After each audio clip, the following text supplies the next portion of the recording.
Jadi waktu itu kan kita memang ada diundang meeting untuk masalah jalur rempah oleh kementerian ya. Waktu itu yang undang kebetulan Kementerian Pendidikan.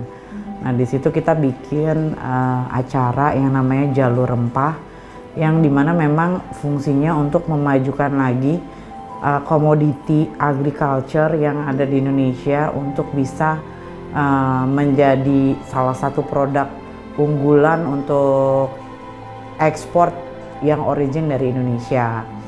Nah dari situlah akhirnya aku kepikiran untuk oh iya ya kenapa nggak kita mulai aja untuk ekspor dari komoditi-komoditi yang jadi Indonesia tuh kan punya top one produce ya, kayak cengkeh itu memang top produsennya itu dari Indonesia, vanilla, terus udah gitu cinnamon itu juga dari Indonesia. Nah akhirnya dari situlah kita coba untuk mengekspor tiga komoditi tersebut gitu. Awal mulanya ekspor kita, oh ya untuk ekspor itu memang kita yang utama adalah supply ya. Jadi sebelum ekspor kita harus tahu dulu supply barang-barang tersebut itu besarnya itu di mana gitu, atau produk-produk unggulannya itu di mana. Kayak misalkan kayu manis. Kayu manis itu memang paling bagus dari Kerinci, walaupun Jawa punya, Ambon punya gitu. Cuman memang yang paling bagus itu dari Kerinci. Jadi akhirnya kita mulai searching mana petani-petani yang bisa kita ajak kerjasama. Kalau vanilla kita ambil dari Papua, karena memang bukannya kita nggak mau ngambil. Di Jawa pun ada sih sebenarnya vanilla, di Sukabumi ada perkebunannya, terus di Jogja juga ada, di Anyer juga ada lagi, mulai banyak gitu. Cuman untuk kualitasnya di Jawa itu masih kalah bagus dengan di Papua. Iya, karena kadar vanillin konten yang biasa kita beli dari petani yang di Jawa itu nggak full gitu dapatnya. Jadi lebih bagus kalau kita ambil dari Papua.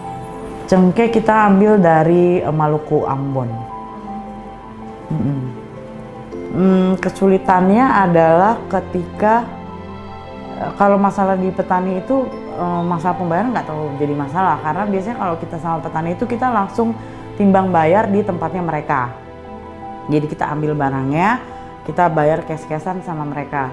Yang susah adalah masalah stok, karena kalau kita kerja sama petani itu kan stok ya, maksudnya mereka cuma punya ladang nggak terlalu gede gitu kan, jadi kurang. Sedangkan kalau untuk ekspor itu kan kita minimal aja itu di 20 feet container, which is kalau kayu manis itu kita harus supply sekitar 10 ton itu minimal itu.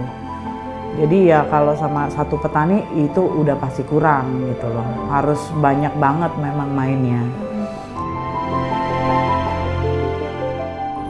Kalau dukanya itu ditipu-tipu supplier ya, capek, rugi waktu, rugi tenaga, rugi uang. Ya cuman sukanya ya kita punya teman jadi banyak, masalah semua bayar-bayar itu udah jadi kayak teman kita kan. Jadi kita punya ya udah teman-teman jadi banyak, terus kita juga bahasa Inggris juga jadi bisa lebih aktif kan, karena nggak mau kita komunikasi pakai bahasa Inggris gitu. Jadi teman-teman yang mau mulai ekspor ya main aja dulu dari itu step-step ya, cari supplier, bikin website. Perusahaan perlu bikin nggak perlu dulu, karena sekarang ekspor udah bisa kalau kalian udah punya NIB namanya. NIB itu kalian bisa urus secara pribadi, itu online aja, itu satu hari udah bisa keluar izin NIB-nya gitu. Jadi nggak ribet ekspor itu. Harapannya adalah ya kita pengen negara kita ya, negara Indonesia ini bisa menjadi top one produsen rempah lagi di seluruh dunia gitu. Sekarang kan kita nomor 4 atau nomor 5 lah, kita kalah sama India. Itu sih intinya, pengen ngebalikin lagi apa yang dulu kita sudah punya gitu ya. Itu satu. Yang kedua ya kita pengennya sih supaya petani-petani kita juga bisa lebih bisa lebih kreatif lagi, bisa lebih juga bersaing hasilnya dengan para petani-petani yang dari negara-negara lain gitu, supaya produknya juga lebih kita bisa, ya itu balik lagi ke nomor satu lagi gitu. Kita bisa menjuarai lah produk-produk unggulan-unggulan kita gitu. Itu sih, dan memang kita harus ekspor sekarang ini, nggak bisa kalau impor itu udah terlalu banyak lah kita impor.